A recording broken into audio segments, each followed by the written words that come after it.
So we're here today at the National Conference for Media Reform. Could you please define media reform?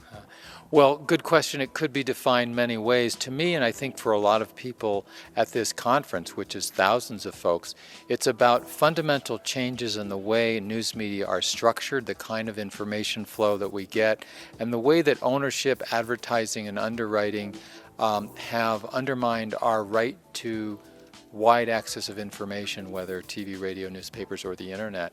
So it's an effort to really invigorate the potential of democracy through media communications in our country.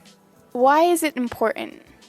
It's important in the sense that if you use the metaphor of the body politic, if the human body doesn't have a free circulation inside the body, then we have blockage, we might have a coronary. It's not healthy for the human body to lack ongoing circulation. If we don't have the free circulation of ideas, information, and debate in our country, then we're going to have blockage. And we really do. I mean, let's face it. You've got corporate domination of the mass media across the board. And so unless we're able to change that by breaking free from that blockage and having free flow of information, democracy becomes less and less feasible.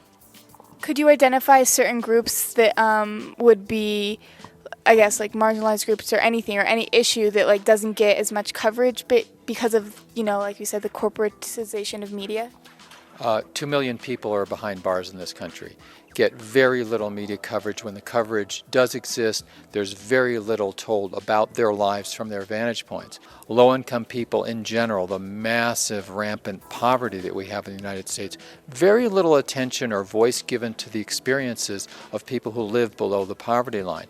A lot of elderly people, likewise, set aside from access to information or having their voices heard. I mean, we have people today, as we speak, who can't afford to buy their medicines or pay their rent, so they have to choose one or the other. And also young people, a lot of the battles that young people face in terms of getting adequate access to decent schooling, for instance, decent housing, very little media coverage from their vantage point to what their lives are like.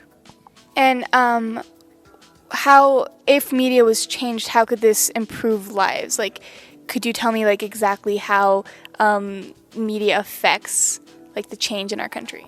Well, it certainly affects the capacity of people to pressure elected officials so that the way that they vote appropriations from bills and then spend government tax money, where it goes, who gets money, who gets health care, education, do the public schools get adequate funding, what about climate change and challenging through regulation and tough-minded regulation with teeth in it, the huge polluters that are moving up greenhouse gases on the planet.